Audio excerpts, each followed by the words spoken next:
Itu harap berhati-hati karena setan itu pun pernah menyatakan bahwa untuk menggoda orang, dia akan sesuaikan dengan kekuatan orang tersebut. Assalamualaikum warahmatullahi wabarakatuh. Salam sejahtera buat kita semuanya. Jumpa lagi dengan saya Rudi Cahyo, masih di acara Jalan Penuh Makna, edisi spesial Ramadan. Maaf ini agak mundur sedikit jam tayangnya ya, karena kemarin malam agak drop, agak kurang fit kondisinya. Ini sekarang juga masih kerasa, tapi insya Allah akan tetap kami upayakan untuk bisa secara istiqomah sampai akhir Ramadan nanti. JPM Ramadan akan terus memberikan sharing-sharing positif. Wah, ya. Kalaupun ini saya tidak ingin dimasukkan dalam kategori tauziah atau kultum. Bukanlah, ini sharing aja, sharing-sharing hal yang positif. Dan semoga sampai akhir Ramadan nanti tetap istiqomah. Dan ini sudah Ramadan hari ke-20 ya. Semoga teman-teman semua diberikan kelancaran dalam menjalankan ibadah puasa.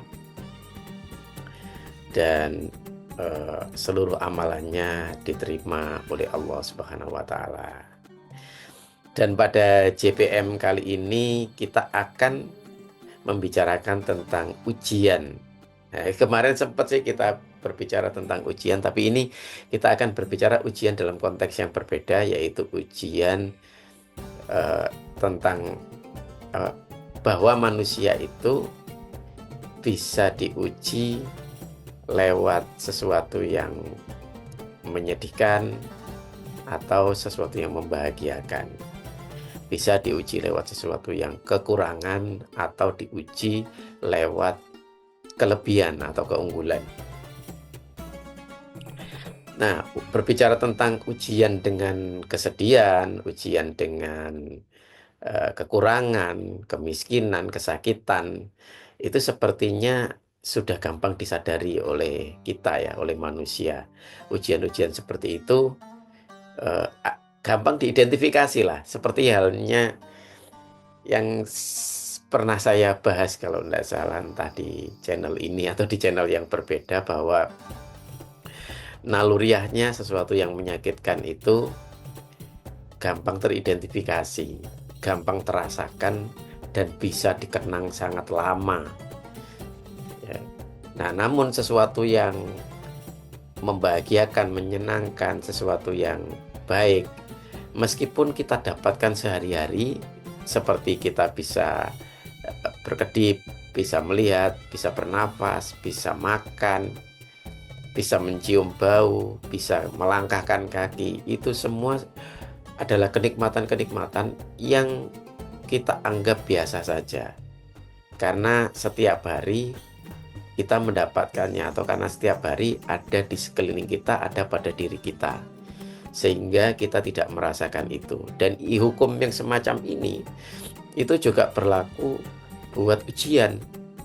Nah, makanya dari itu ketika orang diuji dengan kesedihan, kekurangan, kemiskinan, musibah, bencana, itu akan lebih aware, akan lebih sadar, tahu kalau dirinya sedang diuji. Tapi begitu diuji dengan sesuatu yang positif, dengan kepandaian, kekayaan, waktu luang, kenikmatan, itu biasanya tidak terasa kalau dirinya sedang diuji. Contohnya misalnya orang yang punya kehebatan gitu ya, taruhlah entah di sekolah atau di tempat kerja atau di tempat kuliah, punya kehebatan, punya keunggulan atau lebih pinter gitu ya dari teman-temannya, dari rekan kerjanya. Nah, suatu saat ketika dia melakukan sesuatu berhasil, oke, jadi satu catatan keberhasilan atau catatan positif ya buat dia. Terus kemudian ketika dia memberikan saran, ngasih masukan, ngasih pendapat, pendapat itu juga efektif, atau ketika diterapkan oleh teman-temannya, oleh rekan-rekannya, oleh tim kerjanya, itu pendapatnya berhasil, sukses. Nah, catatan positif lagi. Dan ketika hal ini berulang-ulang, maka dia akan diakui sebagai orang yang unggul. Nah, ketika diakui sebagai orang yang unggul, nah, mulailah si yang bersangkutan itu merasa dibutuhkan. Sehingga orang banyak bertanya, banyak belajar dari dia. Dia merasa dibutuhkan. Karena merasa dibutuhkan, dia semakin merasa unggul. Nah, ketika semakin merasa unggul, lama-lama, ya, ketika orang semakin yakin dengan dia memanfaatkan keyakinan tersebut. Artinya, dia tidak begitu mikir kemudian atau tidak terlalu harus berpikir tentang resikonya ketika berpendapat, ketika memberikan saran, karena pasti orang akan menerima. Sehingga hal ini kemudian dimanfaatkan untuk berbicara apapun, termasuk kemudian bisa digunakan untuk menindas teman-temannya. Artinya memberikan masukan, memerintah, menyuruh, yang orang lain merasa bahwa itu adalah saran yang baik. Nah, akhirnya lama-lama orang ini menjadi dominan, menjadi merasa bahwa seluruh yang dikatakan, seluruh yang dipikirkan itu benar. Nah, mulailah dia mengalami kesulitan untuk berefleksi atau melihat kesalahan atau kekurangannya sendiri. Jadi semakin buta atas kekurangannya sendiri. Karena apa? Karena menganggap apa yang dari dirinya itu selalu benar. Nah, makanya teman-temannya lama-lama semakin inferior di depan dia, sedangkan dia semakin superior atau semakin dominan. Nah, inilah yang membuat ada banyak orang itu merasa apa yang dia ucapkan itu selalu benar. Ya. Yang meskipun dia kadang tidak sadar ketika dia ngomong itu, bisa saja dia ngomong ke orang lain, bukan rekan kerjanya. Nah, ketika tidak sadar, dia ngomong itu kepada orang lain, maka orang lain kan bisa mengalami sensitivitas yang berbeda dengan teman kerjanya. Orang lain bisa langsung merasa, ini orang kok tengil banget, ini orang kok bosi banget, kok merasa jagoan banget. Itu. Reaksinya jadi seperti itu. Jadi berhati-hatilah untuk diri kita yang diuji dengan sesuatu yang sedikit demi sedikit, lama-lama kita itu menjadi semakin merasa lebih, merasa hebat, merasa kuat.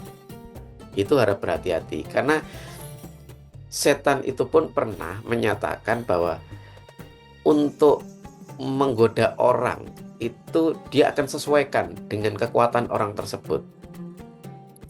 Untuk orang yang hanya disuruh, dipengaruhi, ditiupkan sesuatu ke telinganya dan kemudian dia melakukan apa yang diperintahkan oleh setan, ya dia akan melakukan itu dengan gampang. Tapi untuk orang yang agak sulit, orang-orang yang pintar, itu akan disusupkan melalui hal-hal yang sangat halus.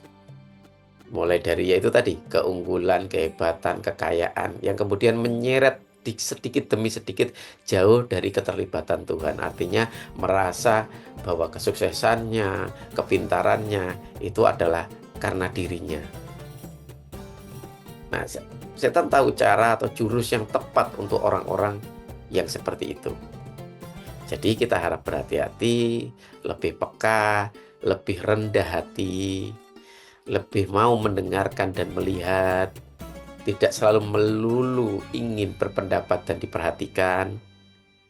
Itu harus selalu mawas diri, harus berefleksi. Demikian dari saya, semoga bermanfaat. Sampai ketemu lagi di jalan penuh makna yang akan datang. Terima kasih sudah menonton. Assalamualaikum warahmatullahi wabarakatuh.